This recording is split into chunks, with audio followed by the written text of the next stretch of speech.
సర్దార్ వల్లభాయ్ పటేల్ 150వ జయంతి సందర్భంగా రాచకొండ పోలీసుల ఆధ్వర్యంలో ఉప్పల్లో Rashtriya Ekta Divas run for unity కార్యక్రమం ఘనంగా నిర్వహించారు. ఈ కార్యక్రమానికి ముఖ్య అతిథులుగా సినీ గేయ రచయిత అనంత శ్రీరామ్, ఎవరెస్ట్ అధిరోహించిన అన్వితారెడ్డి, అథ్లెటిక్ కల్పన, Rachakonda police commissioner Sudheer Babu, DCP Padmaja హాజరయ్యారు. వీరు జెండా ఊపి రన్ను ప్రారంభించారు.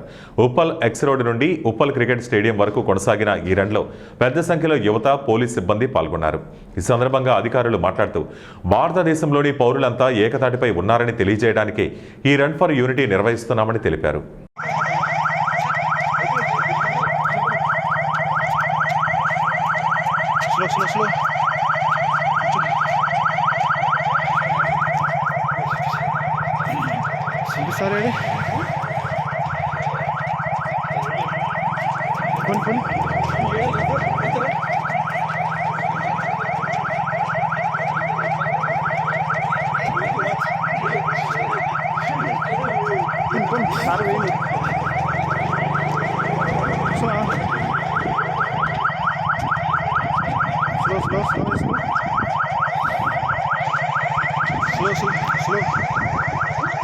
Slow.